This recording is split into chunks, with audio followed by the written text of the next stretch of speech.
Bonjour à tous, bienvenue pour cet après-midi.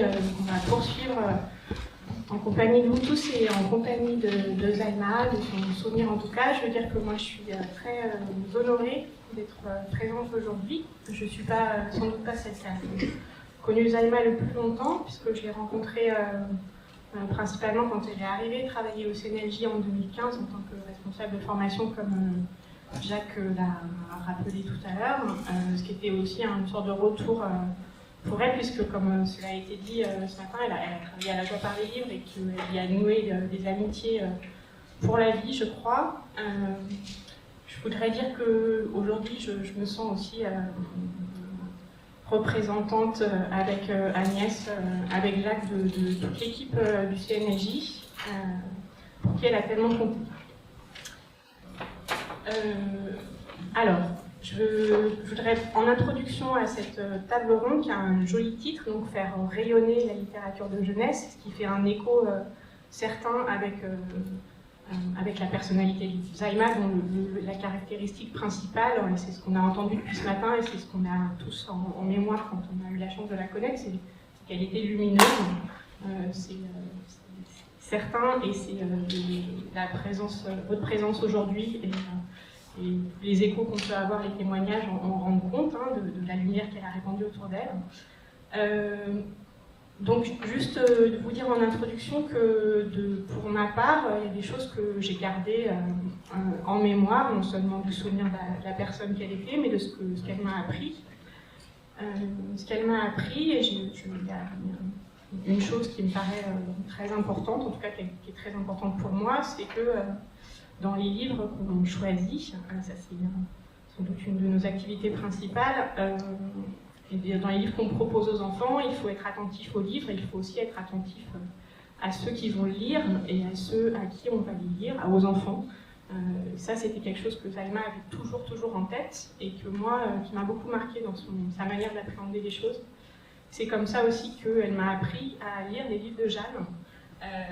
C'est vraiment Zaïma qui m'a fait découvrir les livres de Jeanne, et je lui suis infiniment reconnaissante pour ça, parce que elle va vous en parler beaucoup mieux que je ne le ferai, mais c'est un grand plaisir de rentrer vraiment dans ces livres et dans l'attention extrême qu'ils ont aux enfants et aux tout petits, aux bébés en particulier. Je crois que c'est quelque chose que Zaïma, qui portait Zaïma vraiment, cette attention aux tout petits, et qui est partagée par les personnes qui sont autour de cette table cet après-midi.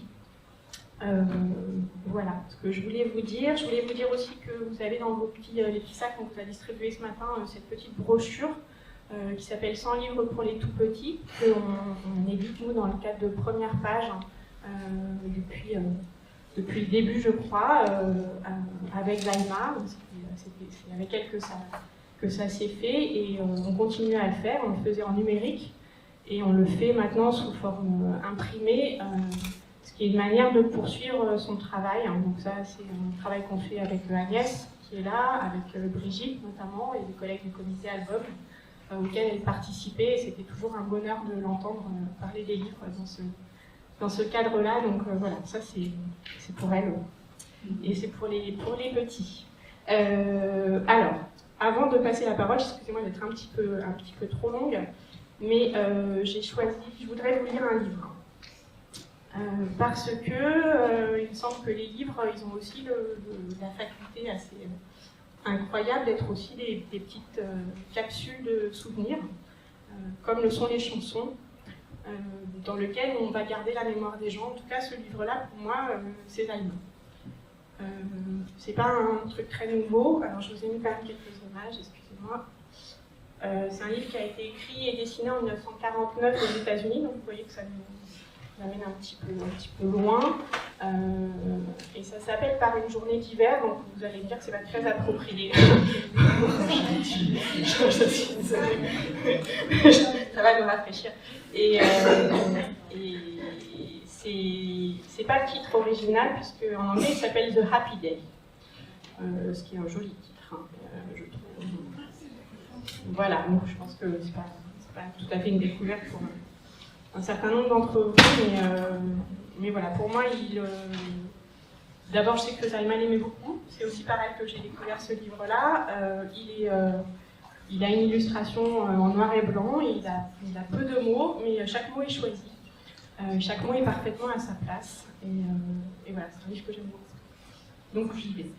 La neige tombe, les souris des champs dorment. Alors il n'y a pas toutes les images, voilà, on peut laisser ça. Les ours dorment. Les petits escargots dorment dans leurs coquilles. Et les écureuils dorment dans les arbres. Les marmottes dorment dans leurs terriers. Tout à coup, ils ouvrent les yeux. Ils reniflent. Les souris des champs reniflent. Les ours reniflent. Les petits escargots reniflent dans leurs coquilles. Et les écureuils reniflent dans les arbres. Les marmottes reniflent dans leurs terriers. Ils reniflent. Ils courent. Les souris des champs courent. Les ours courent. Les petits escargots courent avec leurs coquilles. Et les écureuils descendent des arbres en courant. Les marmottes sortent de leur terrier en courant. Ils reniflent. Ils courent. Ils courent. Ils reniflent. Ils reniflent. Ils courent. Ils s'arrêtent. Ils s'arrêtent. Ils rient. Ils rient. Ils dansent. Ils s'écrient « Oh, une fleur pousse dans la neige ».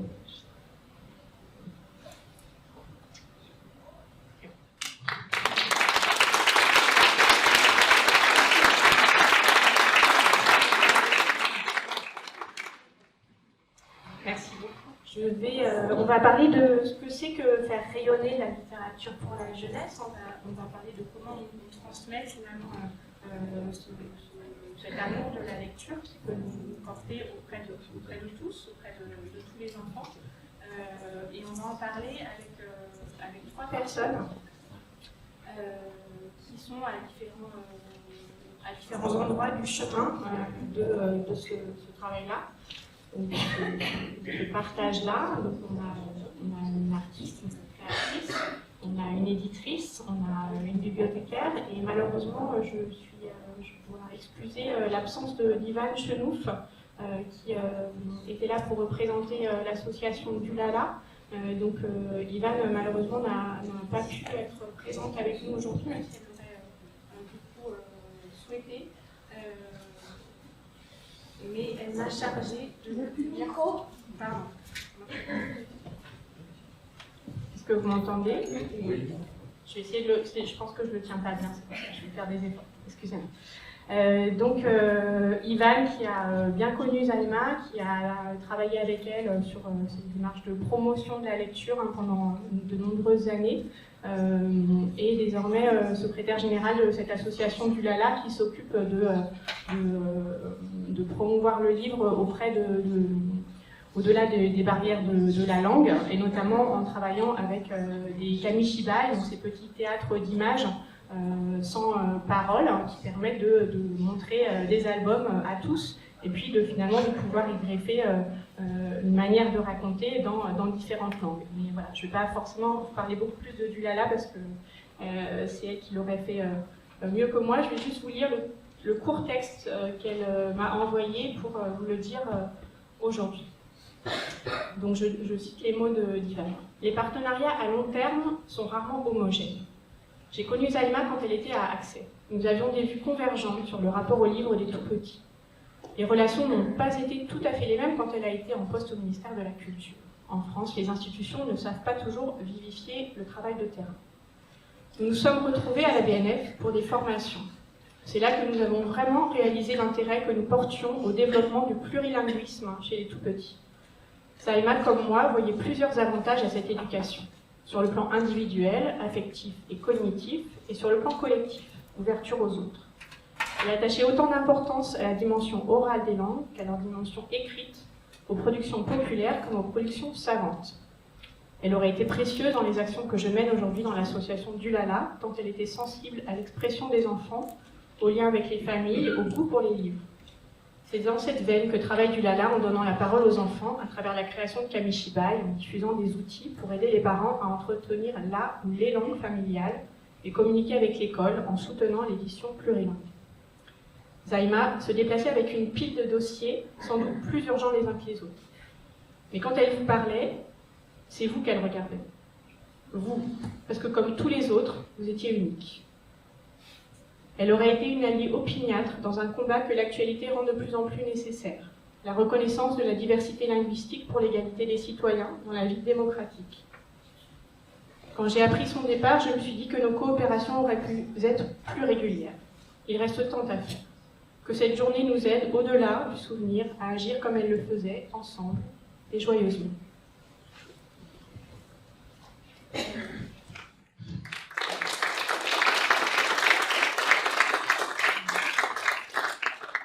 Alors, je vais maintenant commencer cette table ronde avec Michel Moreau, donc qui a créé les éditions Didier Jeunesse il y a plus de 30 ans désormais, des éditions au catalogue assez foisonnant et exigeant à la fois, qui ont des axes, pour axe fort la musique, l'oralité de manière plus générale, notamment le conte et les comptines, et puis l'attention au tout petit, que j'évoquais tout à l'heure. Enfin, il y a d'autres choses encore, mais il me semble que ces trois axes-là sont importants. Et avant de lui laisser la parole, je vous propose qu'on commence par écouter un petit morceau de ce livre CD qui s'appelle À l'ombre de l'olivier, et dont Michel vous parlera juste après. Alors, j'espère que ça va marcher.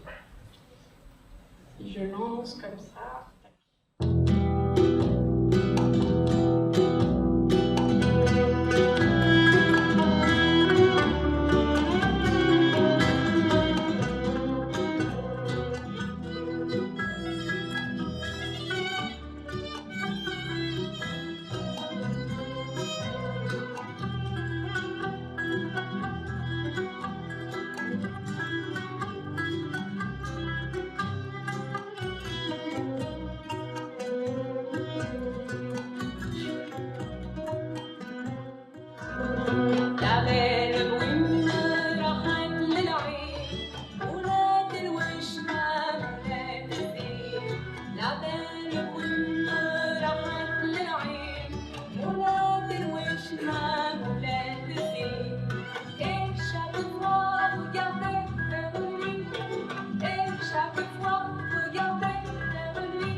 Merci d'avoir choisi cet extrait, La Belle Brune, hein, on pense à elle, et ça donne envie de danser, et ça fait du bien aussi, ça, de chanter, de danser.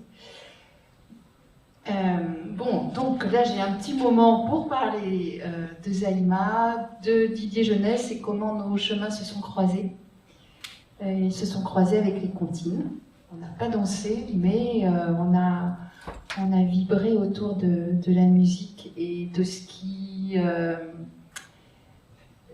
reste dans les mémoires. C'est toi qui disais que la mémoire, voilà, c'était important. Et la comptine, c'est bien ce qui est à l'œuvre, ce qui subsiste, ce qu'on a envie de transmettre, même malgré soi parfois. ce qui est à l'œuvre quand on chante à un enfant, quand on chante entre enfants, quand on apprend, quand on élargit son répertoire, quand on est dans une cour de récréation, quand on est petit.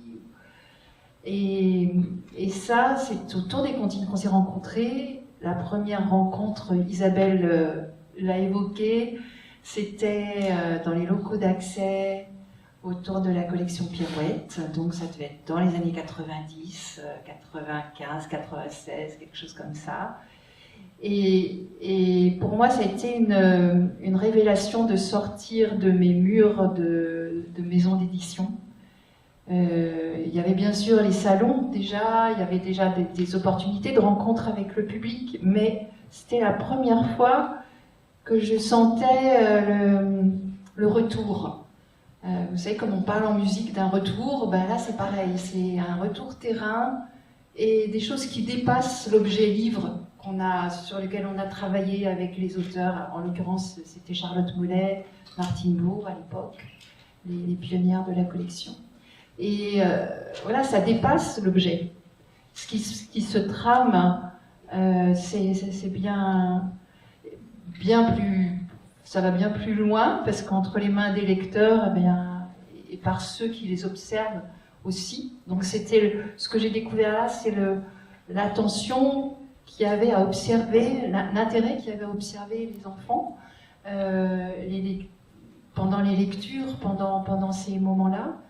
Et je me suis formée, vraiment, pas que au contact de Salima, bien sûr, mais avec toutes les rencontres auxquelles j'ai pu assister à l'époque, les rencontres organisées par Accès, entre autres, les revues aussi, qui m'ont formée.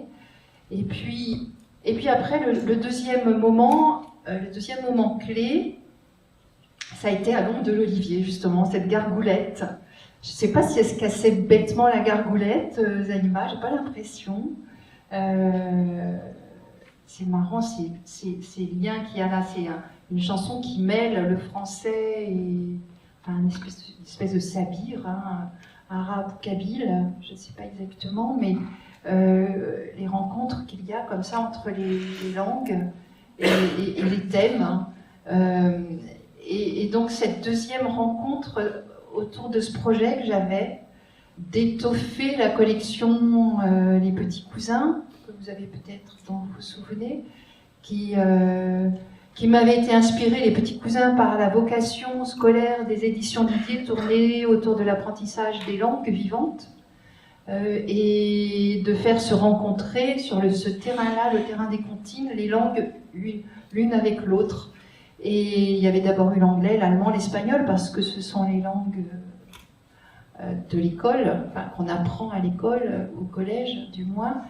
Et puis très vite m'est apparu un énorme manque concernant les langues des enfants vivant en France et dont la langue maternelle n'est pas le français. C'est pas la langue qui est parlée à la maison, c'est pas la langue de leur maman, c'est pas la langue de leur papa. Et l'arabe, le kabyle ou le berbère, évidemment, devaient avoir leur place au sein de cette collection, et j'en ai parlé à Zaïma. Et c'est elle qui a commencé à m'orienter, qui a cru immédiatement, qui m'a soutenue.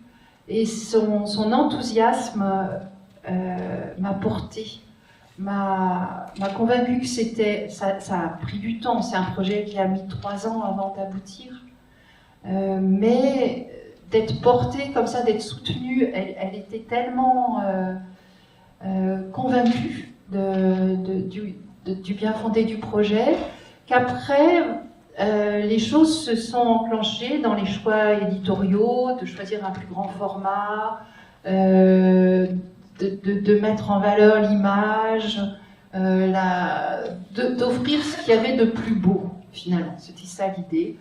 De s'entourer aussi de musiciens extrêmement talentueux, Paul Mendy, Jean-Christophe Waraud, la voix d'Avila, qu'on entendait aussi.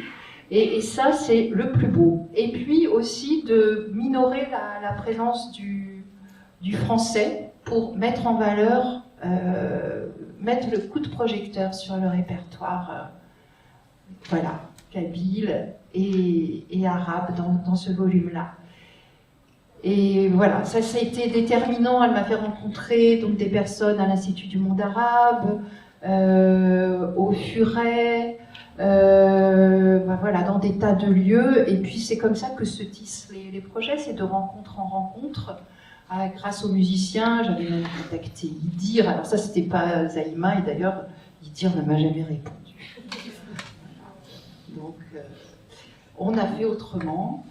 Et c'est ça qui est bien aussi dans les projets, c'est qu'on chemine, il y a des accidents de parcours, ça n'est jamais en ligne droite, mais quand le résultat est réussi. Et puis je suis heureuse parce que je regarde là-haut, tout là-haut, là il y a des jeunes filles qui ont été bercées, voilà, à l'ombre de l'olivier, elle me le confiait tout à l'heure, voilà, et c'est réjouissant de voir qu'il y a des générations, et peut-être qu'elles le feront écouter à leur tour. Ça promet. Donc ça, c'était le deuxième grand moment. Et ensuite, il y a eu Première Page, évidemment.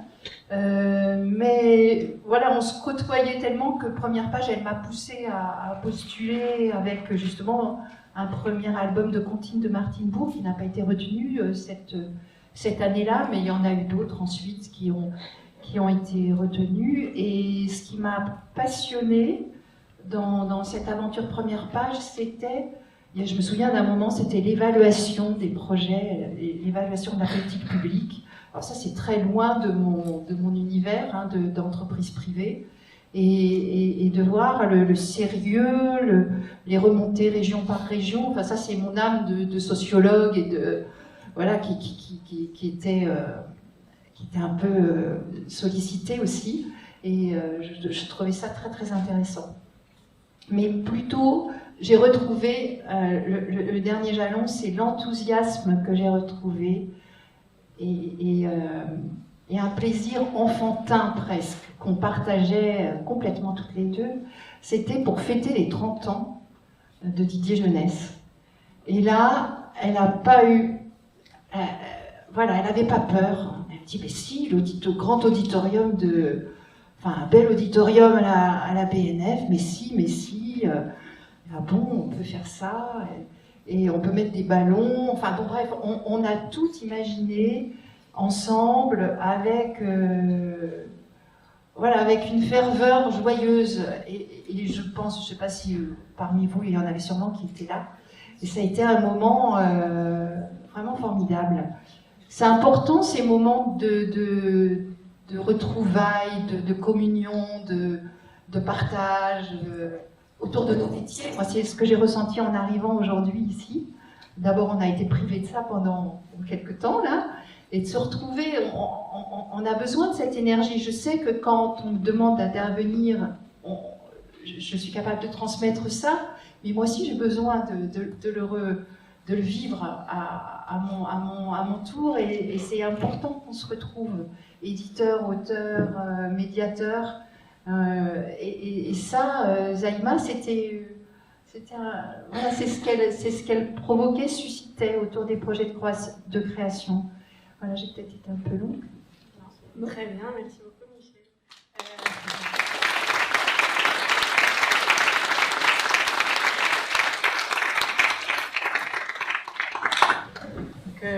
Justement, un des intérêts de la table ronde qu'on partage aujourd'hui, même si elle n'est pas ronde, c'est qu'en effet, on est à différents endroits de cette fameuse chaîne du livre, hein, qui, quand elle fonctionne bien, sert de courroie de transmission entre les enfants et les livres. Et Jeanne, vous êtes un petit peu au début de cette chaîne, hein, c'est par vous que ça... ou par toi que ça commence, je ne sais plus. Et alors, tu nous as lu ce matin un très beau texte d'hommage à Zaïma, où tu parlais de la relation si intime que vous aviez toutes les deux. Tu évoquais aussi tout à l'heure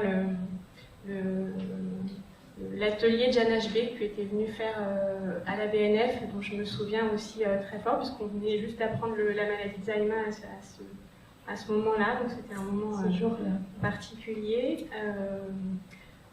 Voilà, mais Pardon, je suis un petit peu... Aujourd'hui, je crois que tu as choisi de venir nous parler de ces derniers petits imagiers qui sont les imagiers de Louis. Pardon, j'ai oublié de te présenter. Il faut peut-être quand même que je dise quelques mots. Tout le monde connaît Jeanne HB, mais tu as fait quoi, 70 livres, peut-être un petit peu plus, hein, plus ou moins. On a du mal à compter. Donc ils sont pour beaucoup orientés quand même vers les bébés et les tout petits. C'est ça ton public, c'est ce que j'ai. Ton chemin, ton attention. Et par ailleurs, tu viens aussi, tu as une formation. Au départ, tu n'as pas commencé avec les livres, hein, finalement. Je suis psychologue et orthophoniste. Voilà, ce qui est intéressant aussi dans cette démarche. De ces enfants qui on a dit le dessin, c'est pas un métier. Et tu t'es rattrapée après, avec le dessin et avec les mots, puisque ce sont toujours des éléments qui sont tous les deux à égalité dans tes livres, sauf du coup dans ces derniers où tu as abandonné les mots. Oui, enfin, je ne sais pas important pour moi. C'est là, mais... oui, c'est pas je ne vis pas ça comme un abandon, mais comme une sorte d'envol vers une autre dynamique langagière autour du livre. Et j'ai des raisons d'avoir voulu faire ça, et Zahma y est pour quelque chose, parce que j'ai partagé avec elle des préoccupations qui m'ont fait aller vers cette chose étonnante dans mon travail, parce que Dieu sait si je défends la lecture du texte même aux bébés. Tous ceux qui m'ont entendu depuis quelques décennies radoter sur mon travail le savent. Mais voilà, donc je suis effectivement sensible au fait que quand j'ai entendu faire rayonner la littérature de jeunesse, je me suis dit qu'est-ce que ça veut dire pour moi? Et en fait, il a fallu que je me reformule un peu le titre de cette table ronde. Je l'ai traduit pour moi en comment faire arriver les livres jusqu'aux enfants et à leurs familles, virgule, tous les enfants. C'est en ça que pour moi, se faire rayonner les livres jeunesse prend son sens dans une journée comme aujourd'hui, parce que je crois qu'on l'a évoqué à plusieurs reprises aujourd'hui, mais c'était vraiment une particularité des préoccupations qui animaient tout le travail de Zahma. C'est que quand on disait les enfants, on disait tous les enfants. Et donc on aurait dû être 4 avec Ivan, mais elle est là en pensée. Et c'est vrai qu'on est un peu les 4 jalons de tout le parcours qui va depuis, c'est vrai, la création. Mais effectivement, je suis un peu au début, c'est vrai, mais jusqu'aux enfants. Et donc moi, il y a moi en tant que créatrice, il y a l'édition, il y a la transmission aussi avec Lucie, et puis la réflexion que Ivan dont elle allait témoigner, et qui est essentielle. Je le redirai parce que je pense que c'est vraiment très très important dans le fait que les choses ont évolué, c'est que, et ça on le doit à Accès à mon avis, on s'est mis à réfléchir sur ce qu'on faisait. Et quand on a évoqué à plusieurs reprises la brillante intelligence de Zahma, que Marie a célébré en disant c'était une intellectuelle, mais je trouve ça très beau de dire ça de Zahma. C'est un mot noble, surtout quand on parle de Zahma qui ancrait son travail dans la réalité, tout en le pensant. Alors moi, une partie de mon travail de créatrice d'albums pour les bébés s'apparente pour moi, et surtout depuis les 2 dernières décennies, à une forme de recherche. C'est comme ça que je me le formule à moi. Une recherche sur ce qui, en images et en mots, proposé dans un album, peut arriver jusqu'aux oreilles, aux yeux et surtout au cœur des bébés. Et cette recherche, elle est principalement, je ne veux pas dire principalement, parce que je ne sais pas où ça commence et où ça finit, mais elle est beaucoup alimentée par les innombrables lectures que je partage avec les bébés. Et je ne m'attendais pas, en tant qu'auteur, à ce qu'on me propose de les rencontrer. Et en fait, ça m'a beaucoup manqué d'ailleurs pendant ce temps où on en a été privé. Mais quoique j'ai une famille nombreuse et des occasions de m'exercer depuis longtemps, mais c'est pas la même chose. Cette diversité des rencontres que mon travail d'auteur me permet de faire parce qu'on m'y invite, me nourrit beaucoup en tant que créatrice. Et m'ont surtout amené à m'émerveiller. J'emploie souvent ce mot-là, je sais bien que je donne l'impression de me répéter, mais je n'ai pas trouvé un meilleur. À m'émerveiller devant l'insoupçonnable subtilité avec laquelle un bébé peut s'emparer d'une lecture qu'on lui propose. Alors j'avais prévu au départ de vous donner un exemple avec une image, mais quand je me suis rendu compte que j'avais dépassé le temps, je ne l'ai pas fait. Mais je vous le raconterai une autre fois, parce que sans image, ce n'est pas compréhensible, justement parce que c'est une petite histoire qui s'est passée entre un bébé et des images de 2 de mes albums, dans lesquels ce tout petit enfant a retrouvé une concordance que moi-même, qui suis auteur de ces livres, je n'avais pas vue. Donc quand je dis de l'émerveillement, je m'incline devant cette subtilité qu'ont les petits, qui en plus s'investissent émotionnellement dans ce qu'on leur raconte. Et voilà, alors je vais passer à l'image. Elles sont nées de cet émerveillement des livres, comme c'est une image d'un livre qui s'appelle Pas de loup, qui a été soutenu d'ailleurs dans le cadre je pense, des livres au trésor qui n'existent plus, je ne sais plus exactement dans quel cadre, mais c'est un livre particulier qui compte beaucoup dans mon travail parce que j'aurais jamais imaginé, en commençant à faire des livres pour les bébés, proposer des images comme celle-là, avec un son comme celui-là. Alors je ne vais pas détailler ça, mais je vous ai mis quelques images qui sont nées de ce travail de recherche dont je vous parle et qui m'ont amené à faire des livres que j'aurais jamais fait 20 ans auparavant et que les bébés m'ont amené à créer parce que je fais honneur à leur regard très très particulier. Voilà des images de ces livres-là, Ton histoire par exemple, ou plus récemment La fourmi et le loup, où je propose des images comme celle-ci. Et voilà, j'ai ici fait une petite sélection de livres que j'aime beaucoup pour bien sûr préciser que je ne suis pas du tout la seule, loin de là, à avoir marché sur ces nouveaux chemins de livres qu'on peut offrir aux tout petits. Et depuis quelques années, de nombreux nouveaux albums apparaissent pour les tout petits. Et je pense que c'est une des plus magnifiques résultantes du regard qu'a posé axé sur les tout petits les livres. Ce regard éclairé, concerté, qui a permis de réfléchir les actions en direction des bébés, des lectures en direction des bébés, a vraiment ouvert à tous les niveaux d'intervention, pas seulement la création de nouveaux horizons, mais pas seulement la création, bien sûr l'édition, parce qu'il ne suffit pas de créer un livre, il faut un éditeur qui porte les projets pour que ça devienne des livres qui vont arriver jusqu'aux enfants. Et puis, bien sûr, la formation des personnels d'accueil de la petite enfance, des bibliothécaires, dont on découle, et c'est quelque chose que Zaïma a porté plus que jamais dans les dernières années de son parcours, découle des pratiques de lecture qui sont plus en lien avec ce tout petit lecteur dont on a découvert la subtilité. Alors une autre partie de mon travail, cependant, et ça depuis le début, met en scène la vie de tous les jours. Alors je vous ai mis quelques croquis comme ça, juste pour essayer de vous faire approcher qu'une des raisons pour lesquelles, et peut-être la principale pour laquelle je dessine le quotidien des tout petits, c'est que j'aime dessiner.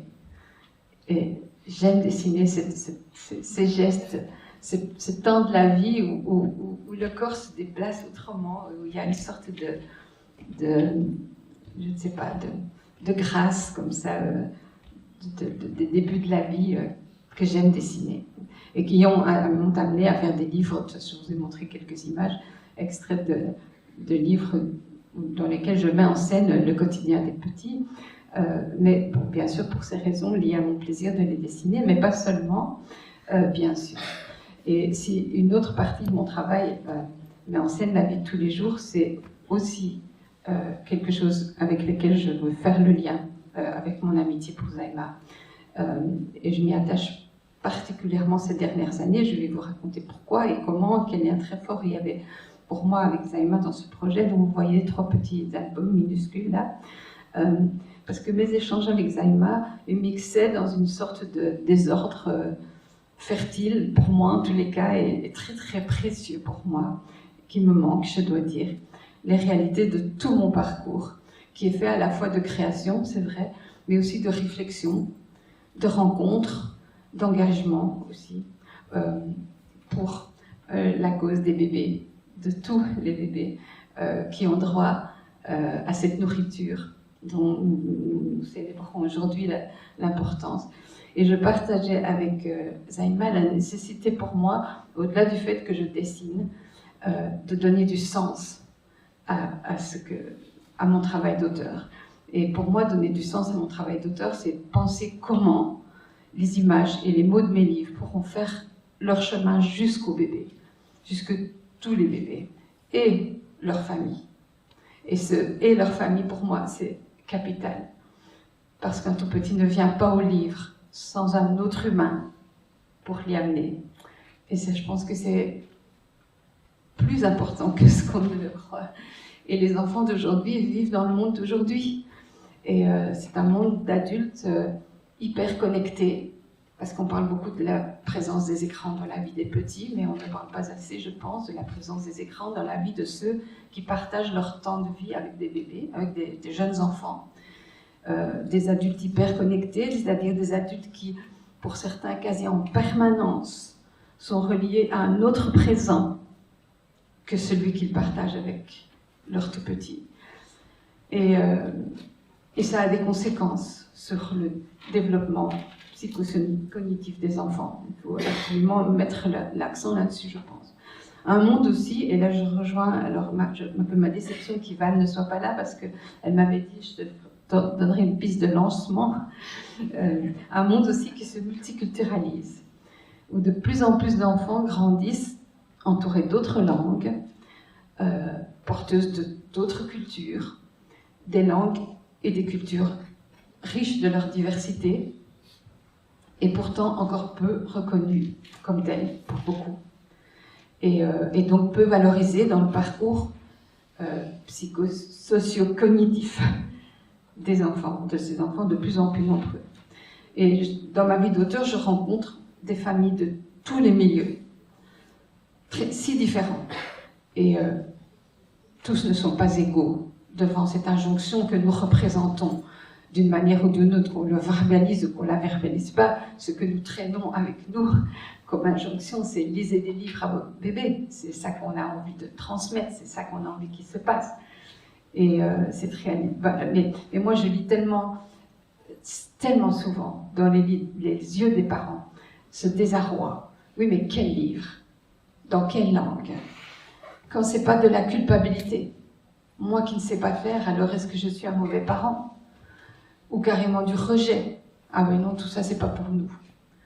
Et ça me touche. C'est une réalité qui est criante et qui me touche profondément.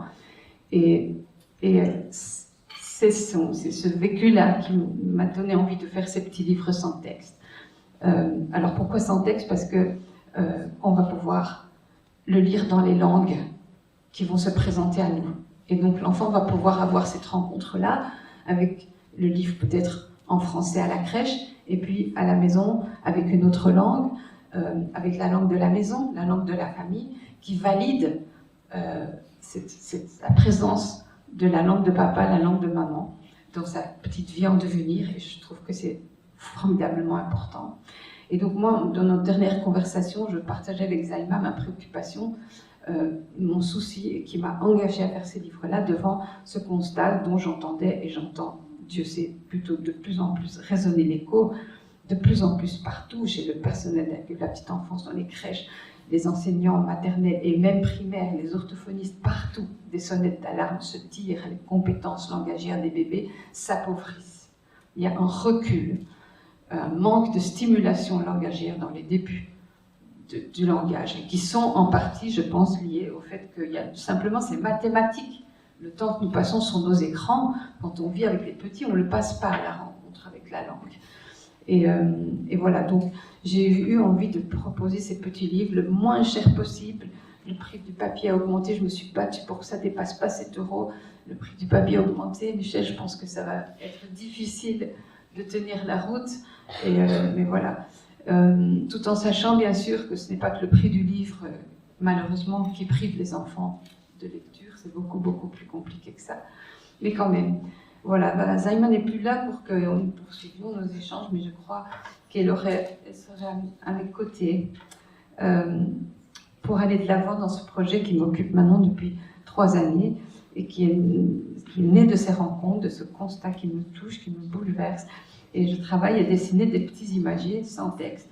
Donc il y a 8 titres qui sont déjà là. Moi, je suis en train de commencer la mise en couleur des 4 suivants.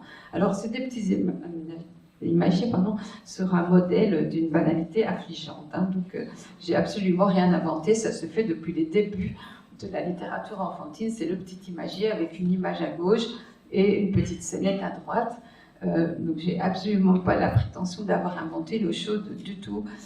Simplement, je vais essayer en quelques images vous montrer où je mets mon cœur en faisant ces livres-là et ma joie, parce que c'est vrai que je m'amuse énormément à faire ces livres-là. C'est vraiment, c'est chaque fois une plongée dans le regard d'un tout petit, et jusqu'à la mise en couleur, je rajoute, ou j'enlève d'ailleurs, des éléments en me disant mais oui, ça.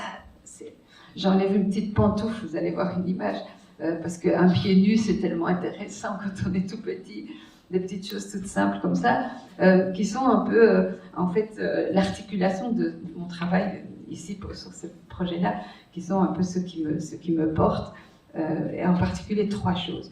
La première, c'est favoriser le pointage. Dieu sait si, Evelio, tu n'apprends pas la parole aujourd'hui pour nous le dire, mais comme tu le soutiendrais, les débuts du langage, c'est montrer. Montre-moi, parle-moi de ce qui m'intéresse, avec juste ce petit qui est une formidable dynamique dans laquelle l'enfant montre du doigt ce dont il veut qu'on l'entretienne.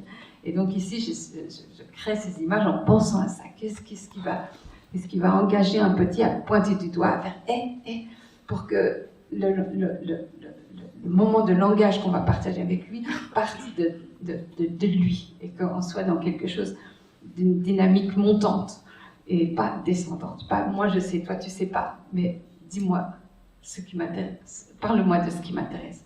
Et alors, ce qu'il y a ce qu'on ne va pas voir ici parce que je ne vais pas vous en montrer des images à la suite l'une de l'autre, mais c'est que j'installe une petite narration, c'est-à-dire que de la première à la dernière page, il se passe quelque chose qui n'est absolument pas dit puisqu'il n'y a pas de texte, mais dans lequel on peut rentrer dans ce qui est constitutif absolument d'un livre pour moi aussi, c'est quelque chose de l'ordre du narratif. Il y a un début et une fin.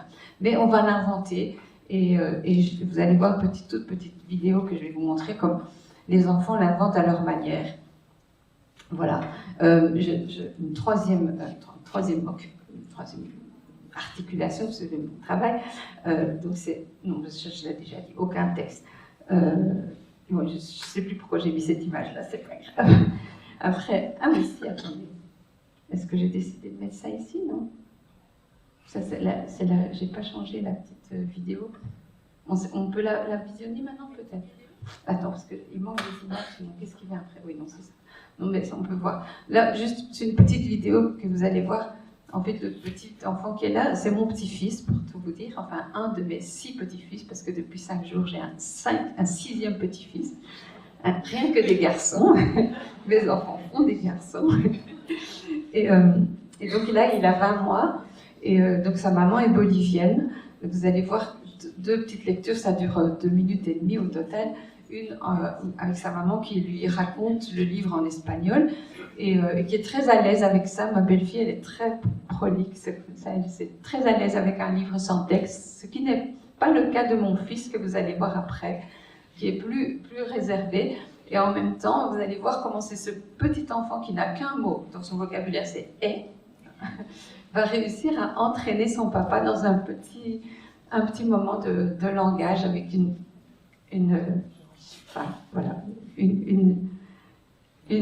dynamique de langue que j'ai trouvé magnifique. J'étais là, c'était tellement magique. J'arrêtais, j'ai dit, oh, C'est juste, j'ai tellement rêvé que ça se passe comme ça. Et voilà, on peut le regarder.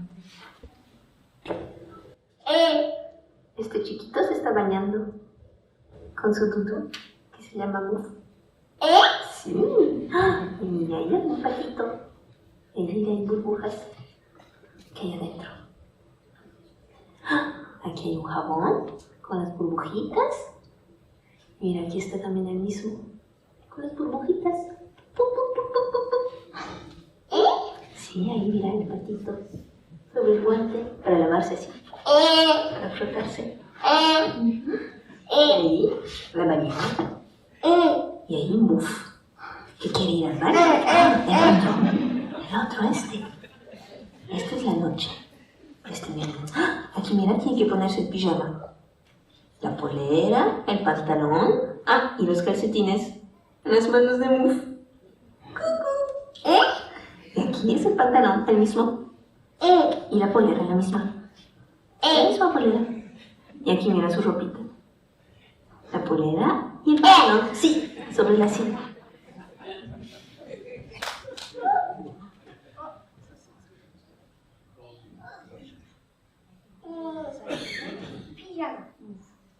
Son grand frère. Il est très confus. Il met ses pantoufles de son papa. Elles sont bien noires. Ouais. Mais les pieds. Par contre, ça, c'est des chaussettes. Regarde bien. Oui, là, il a des pantoufles. Et maintenant, regarde ce qu'il fait. Il va faire quoi là? Du dentifrice. Ah, attends, on va avec les pantoufles.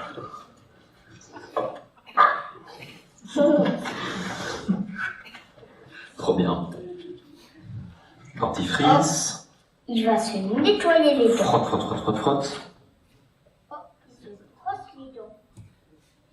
Regarde avec sa brosse à dents. Toi aussi, tu vas le faire.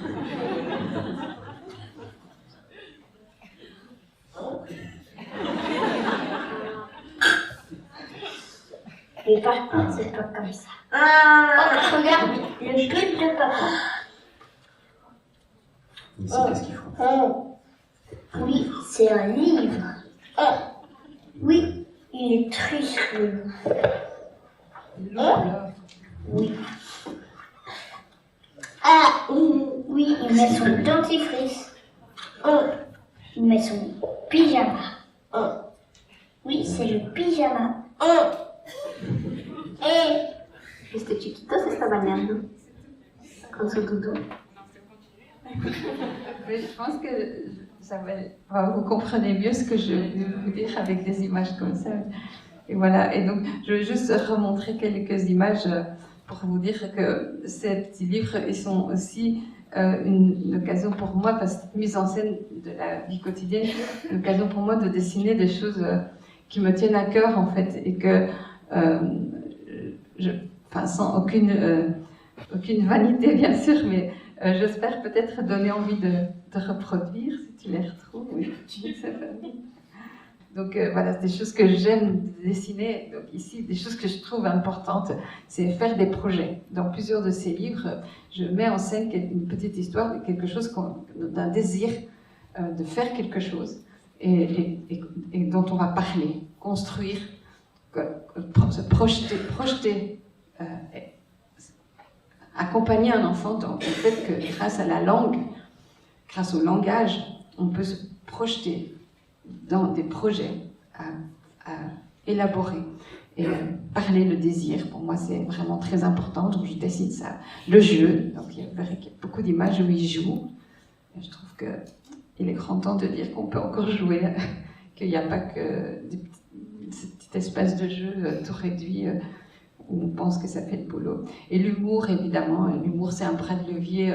Sans l'humour, la vie nous serait littéralement insupportable, je pense. Et ça commence tout petit.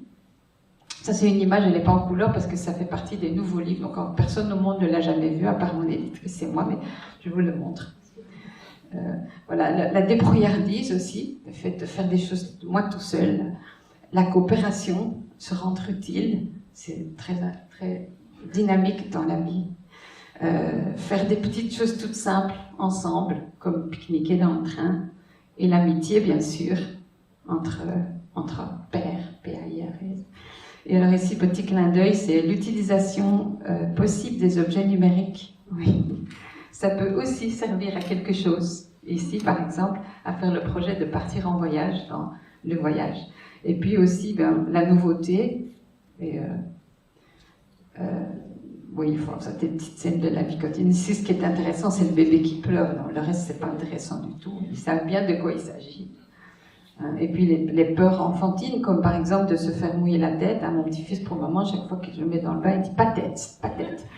Et donc j'apporte mon petit regard là-dessus. Mon mari qui est architecte dit mais c'est juste pas possible une douche qui sort du bain comme ça. Je dis écoute arrête parce que on va dire que c'est possible parce que ce que je voulais c'est qu'il se douche la tête tout seul évidemment parce que ça donne un autre et l'opposition bien sûr hein, voilà. Et pourquoi pas la lecture du soir. Je ne suis pas. Ça, c'est le loup qui pleure, vous avez vu tout à l'heure. Voilà, merci. C'était très bien.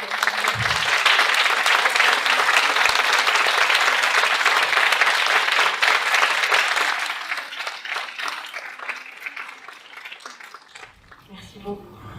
Et on va poursuivre avec Lucie pour aborder maintenant peut-être la manière dont on peut...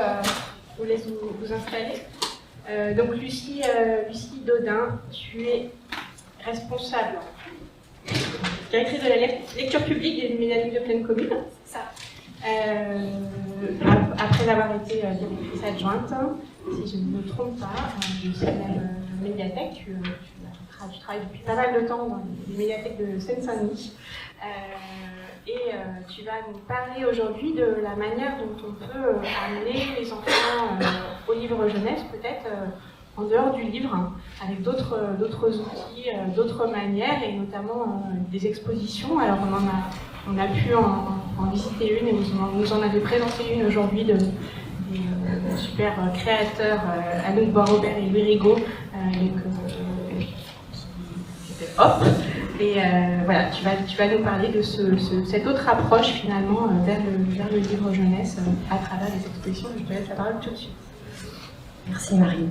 C'est une autre façon de faire rayonner. Par contre, je vais essayer de rester dans la joie qui a été décrite et amenée par Jeanne HB, avec le support de quelques images et quelques objets.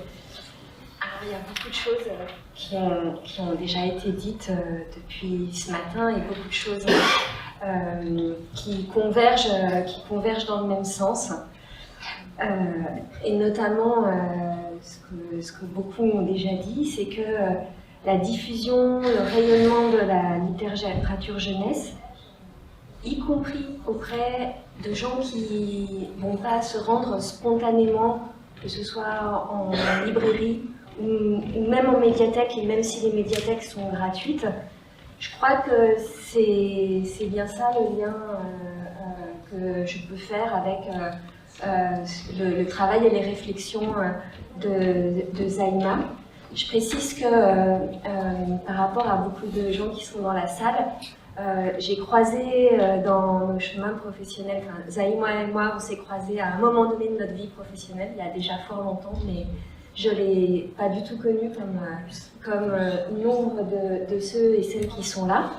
En revanche, le fait d'avoir préparé cette journée m'a fait prendre conscience voilà, de tous ces ponts, tous ces liens qu'on peut faire.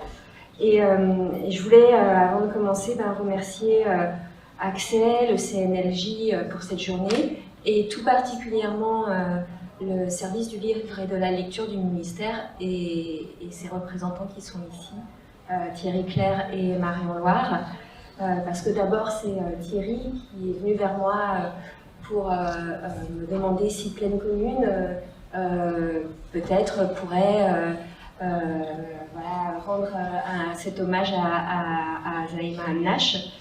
Et voilà, c'est de cette manière-là que je suis revenue pour approfondir sur ce qu'elle avait apporté. Et j'en garde le souvenir de quelqu'un dit lumineux, je dirais intense. Voilà, donc l'angle que j'ai choisi pour, comme on l'a dit, voilà, avoir une autre vision, un autre éclairage, c'est celui de ce qu'on peut faire dans une médiathèque pour ce que j'ai décrit précédemment. Alors on aborde la question du rayonnement de la littérature jeunesse de beaucoup de manières différentes, donc il fallait choisir et il nous a semblé, quand on a préparé la journée, que les expositions, je reviendrai sur ce mot, qui chaque année sont présentées dans les médiathèques de Plaine Commune et qui sont réalisées avec et grâce au Salon du Livre et de la Presse Jeunesse. C'était voilà, une illustration qui trouvait sa place ici.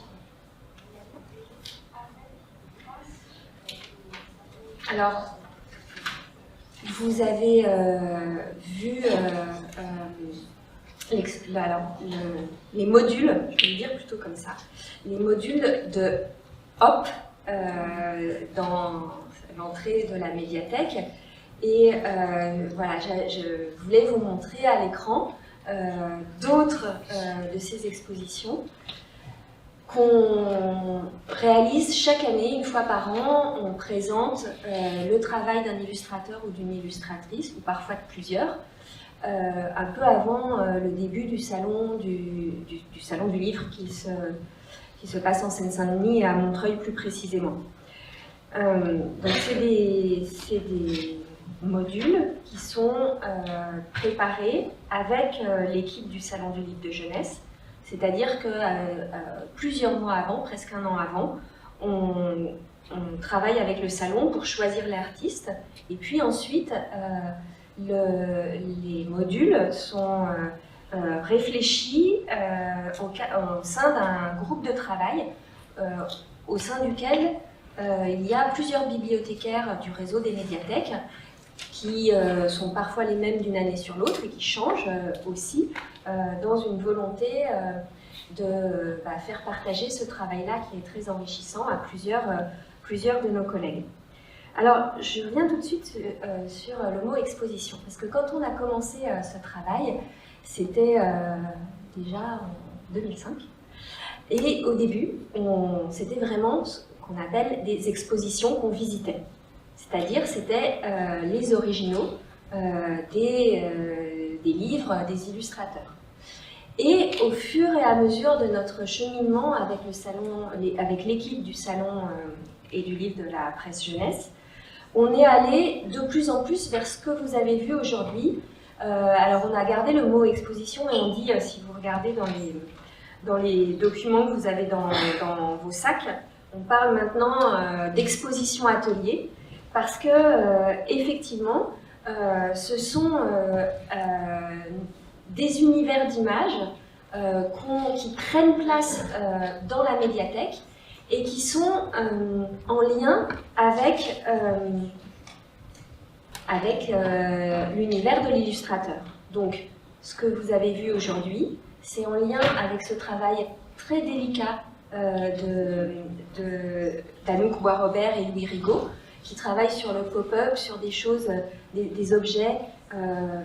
Oui, je trouve pas de meilleur mot que de dire qu'ils sont délicats, c'est-à-dire qu'il faut s'approcher pour regarder le détail de très près. Et c'est dans cet esprit-là qu'ont été conçus ces modules-là.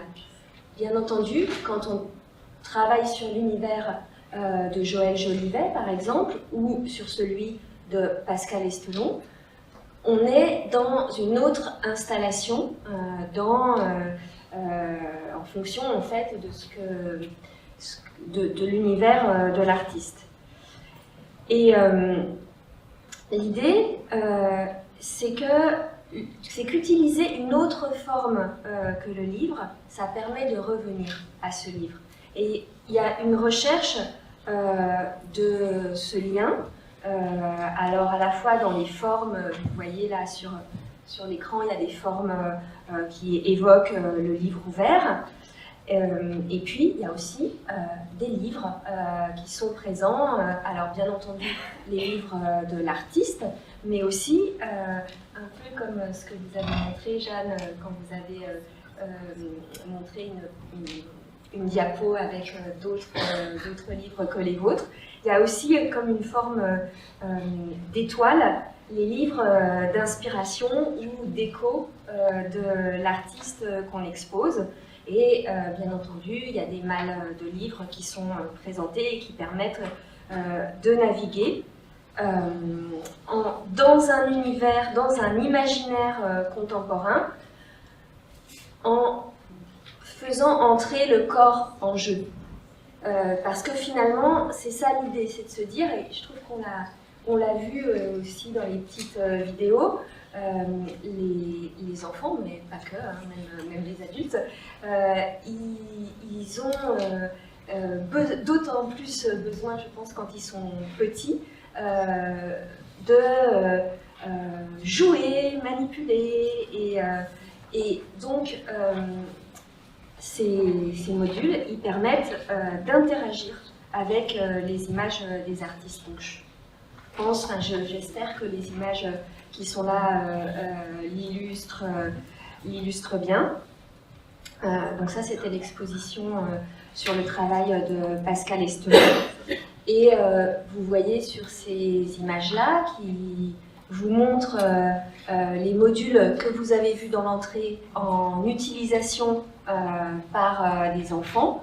Vous voyez comment le fait de venir soit colorier, soit manipuler, soit jouer avec certains éléments, ça permet de s'approprier cet univers. Et bien entendu, il y a l'image qui montre en regard les présentations des livres en face et comment on peut naviguer entre ces modules et les livres.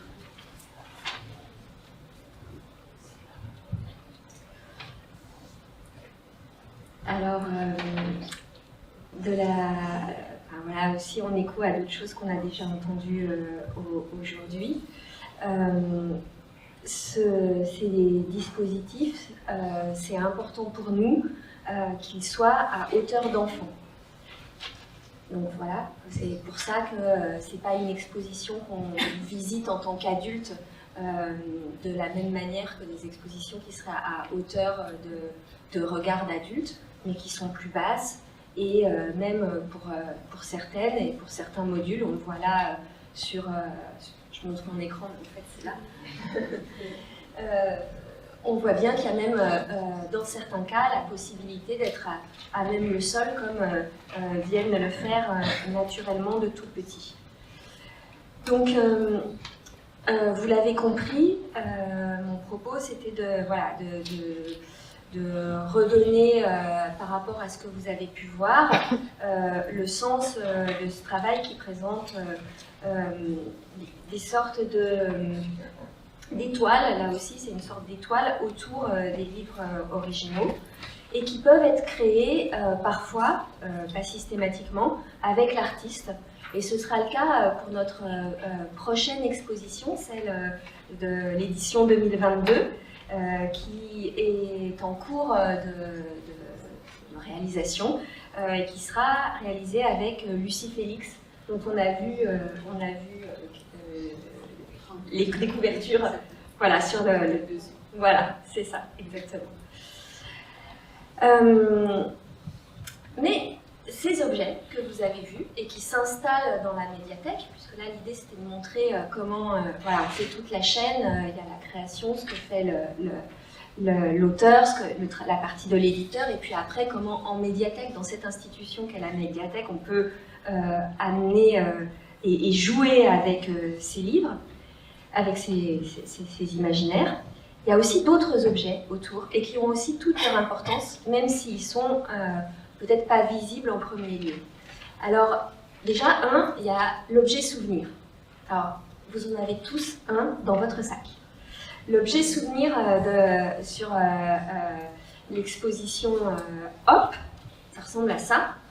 Et c'est le même principe que les modules, c'est de se dire, on s'approprie d'autant mieux un univers que soi-même on peut interagir avec lui, on peut être actif. Donc je vous invite, quand vous serez rentré et que vous déballerez votre sac, à jouer avec le module et à vous-même créer les pop-up que les artistes ont créés spécialement en lien avec cette exposition. Alors ça, c'est parce que ce sont des artistes qui travaillent le pop-up. Mais quand on a Pascal Estelon, on a un petit format, vous voyez à l'écran, de coloriage.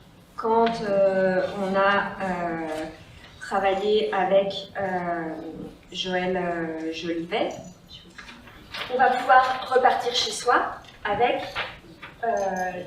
le poster, et donc on peut garder, s'approprier une partie de ce qu'on a vu dans la médiathèque, se l'approprier telle qu'elle, ou se l'approprier encore plus en mettant sa patte, ses couleurs, etc. On est même invité à faire des tampons, puisque voilà, c'est en lien avec ce que Joël utilise comme technique. Alors ça, c'est pour les visiteurs de l'exposition. Mais je vous ai parlé de plusieurs objets. Alors il y en a d'autres qui sont cachés derrière, mais qui sont aussi très importants. C'est notamment les livrets de médiation auxquels on attache beaucoup d'importance dans la conception, la co-construction de ces expositions. Et qui, finalement, concentre tout le travail qui a été fait autour de l'œuvre de l'artiste et par les bibliothécaires qui conçoivent avec le Salon du Livre, comme je l'ai dit, et qui vont restituer dans ces livrets de médiation à comment on est arrivé, qu'il y a une petite présentation, là je ne l'ai pas mise à l'écran, mais à chaque fois il y a une présentation des auteurs. Là j'ai en main celui de l'exposition actuelle. Et puis, ce que vous voyez à l'écran, la présentation des modules de l'exposition et des pistes de médiation pour faire visiter, pour faire entrer, pour faire s'approprier ces modules qui vivent quand justement on est là pour les faire vivre et pour accompagner ces visites. Alors, sur l'exposition que vous avez pu voir, on va avoir des pistes de médiation pour les 0-3 ans. Qu'est-ce qu'on peut faire? On peut créer sa forêt tropicale avec les pions arbres et les pions animaux. On peut dessiner, colorier les fourmis sur le panneau. Donc ça, c'est les activités créatives. Et puis, on va aller jusqu'à des pistes de médiation pour les adolescents, qui évidemment seront différentes, mais qui vont permettre, autour du travail d'Anouk Bois-Robert et Louis Rigaud, d'aller sur les questions de dérèglement climatique, des choses comme ça. Voilà. Donc ces supports pour accompagner les visites, ils servent aux bibliothécaires, bien sûr, à ceux qui n'ont pas été dans le groupe de travail, mais qui vont faire vivre les modules pendant leur vie dans la médiathèque. Et ils servent également à d'autres professionnels que nous avons à cœur avec lesquels nous avons à cœur de travailler. Ça a été beaucoup dit et ça fait partie de ce qu'a beaucoup porté Zaïma Amnash. C'est le fait de nouer des partenariats et de pouvoir travailler et croiser les apports de professionnels, pas que les apports des bibliothécaires, mais de travailler avec d'autres, tous les professionnels qui travaillent avec les familles, ceux de la petite enfance, ceux du champ social, etc. Parce que ce sont ceux qui viennent effectivement avec les familles, et notamment on l'a fait en particulier sur les expositions liées aux imagiers. J'avais prévu de dire des choses sur les imagiers, mais après ce que vous avez dit, Jeanne, je ne vais pas y revenir. c'est fait. Mais vous avez noté que les expositions, je vous ai montré des images des expositions de ces dernières années, qui sont toutes des expositions en lien avec des imagiers, parce qu'effectivement, nous partageons la même préoccupation de créer des ponts avec des familles, que ce soit les enfants ou les parents, qui évoluent dans d'autres langues que celle du français. Et les imagiers, c'est vraiment une passerelle incroyable pour pouvoir naviguer de la langue que les enfants pratiquent à l'école, dans la vie de tous les jours, le français, et celle de leurs parents.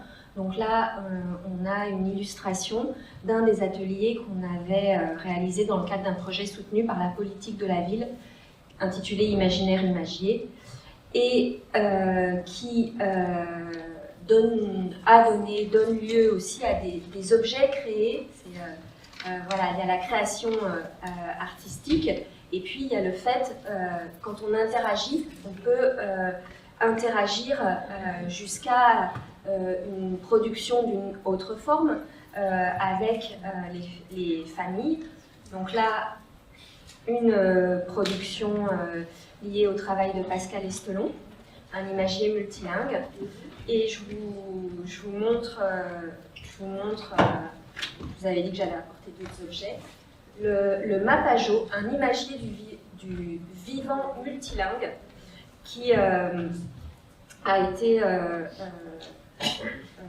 qui est issu de ce travail sur ces 3 années avec 3 illustrateurs ou illustratrices autour d'imagiers. Et donc vous avez en l'image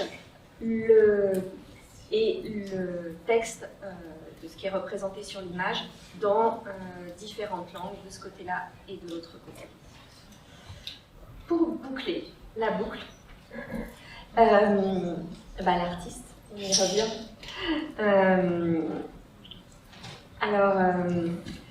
Il n'y a pas toujours, à chaque fois, de rencontres possibles dans tous nos ateliers avec l'artiste, pas pour tous les visiteurs, mais parfois oui, ces images, ces illustrations le montrent.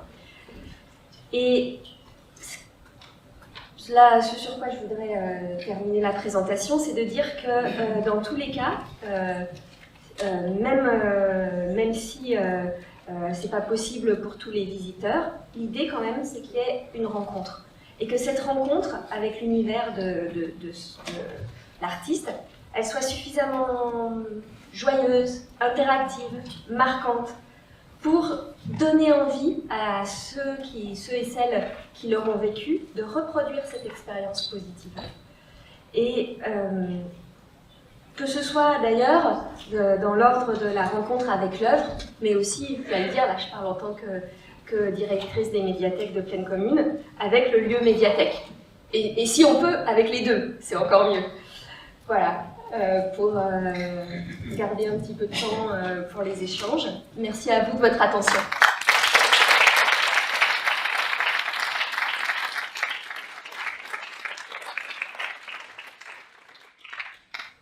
Merci beaucoup Lucie de nous avoir donné un aperçu de tous ces prolongements possibles du livre à la médiathèque. On s'était dit qu'on aurait un temps de discussion entre nous sur d'autres sujets, mais je ne voudrais pas trop manger la suite. Et puis peut-être qu'il y a certains dans la salle qui ont envie de poser des questions. Donc je vais dire juste peut-être en guise de conclusion avant de vous laisser poser quelques questions pour poursuivre la discussion. Il y a 3 choses que j'ai retenues, en tout cas, de ce que vous avez présenté les unes et les autres,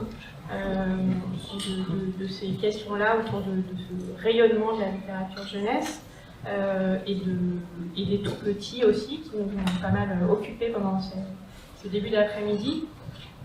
Premièrement, cette question de l'importance d'apporter des livres, en effet, à des bébés le plus tôt possible, et puis qui fait écho à ce rapport de 2019 de Sophie Marinopoulos sur le risque de malnutrition culturelle. C'est des termes qu'on a pas mal entendus à ce moment-là. Le deuxième, c'est, je pense, dans la démarche de Zaïma, ce mixte entre une attention extrême aux besoins de l'enfant et du tout petit en particulier, et en même temps la nécessité de ne pas sous-estimer ces enfants, puisque comme l'a dit Jeanne en particulier et d'autres, ils sont extrêmement compétents et beaucoup plus que ce qu'on imagine souvent. Et troisièmement, le terme que j'emprunte à Jeanne, de celui de lecture comme travail d'équipe, que je trouve une jolie formule. Parce que c'est un acte individuel, la lecture, mais quand on lit à un enfant, c'est en effet un travail d'équipe où lui est autant participant que l'adulte qui va lui lire quelque chose, ou parfois c'est lui qui lit et qui apprend quelque chose à l'adulte qui est en face. Voilà. Donc le travail d'équipe, c'est aussi le travail entre nous tous et toutes qui participons à cette grande mission. Voilà, avec nos petits moyens. Donc, merci beaucoup. Et peut-être qu'on va laisser. Voilà, il y a déjà Marie qui souhaite poser une question. Merci à vous trois, à vous quatre, tout à fait passionnant. Je vais faire pour une fois une intervention de neuropsychiatre, et ça me rappelle en effet les discussions assez pointues, passionnées qu'on avait avec Zaïma dans notre groupe, qui concerne aussi Éveillot.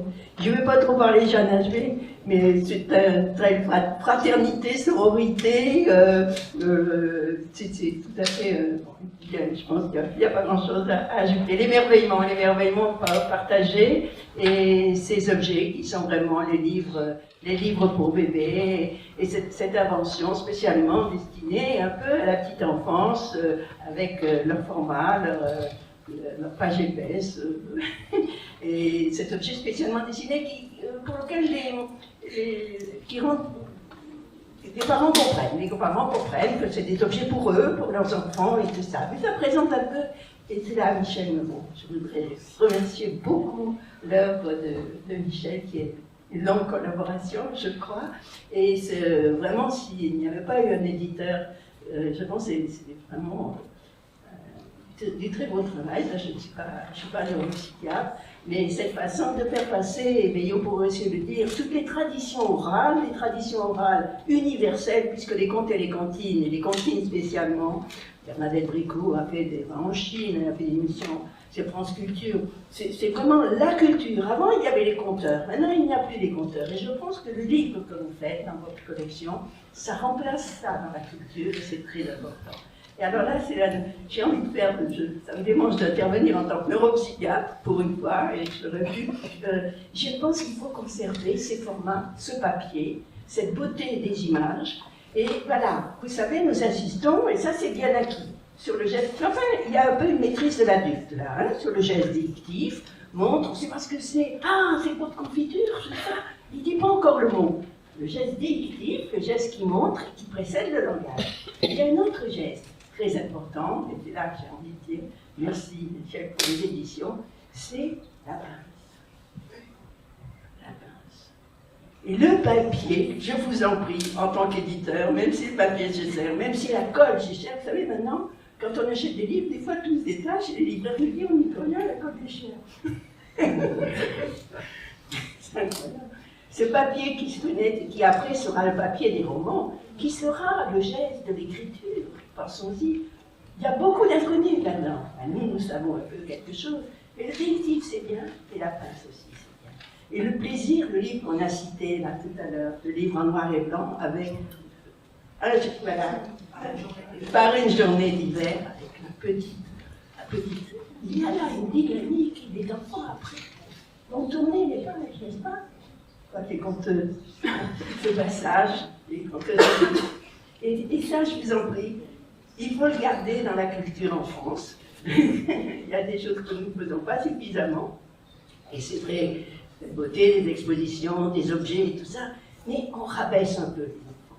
On rabaisse un peu les bébés. Nous ne savons pas encore. Nous, on sait un petit peu plus peut-être. Les neuropsychiatres, ils connaissent bien la neurologie et tout ça. Je pense que les ordinateurs ne donnent pas encore que les images cérébrales des enfants. Il y a plus de choses dans les grands travaux qui ont été faits précédemment.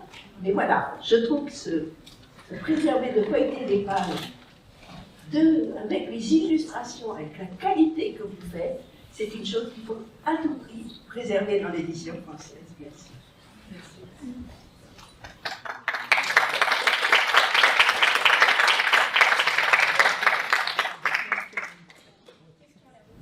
Je voulais surtout vous remercier pour cette très belle table ronde qui était, je trouve, vraiment à l'image de Zaïma. Et puis c'était une question pour Michel et puis pour la famille de Zaïma par rapport aux comptines.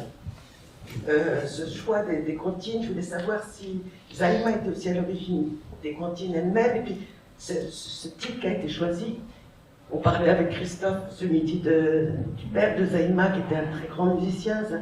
Ça nous fait penser aussi, enfin en tout cas, ça nous fait penser. Et je voulais savoir comment, si Zaïma était à l'origine aussi du choix de ces comptines, si elle avait fait partie de votre famille, tout ça.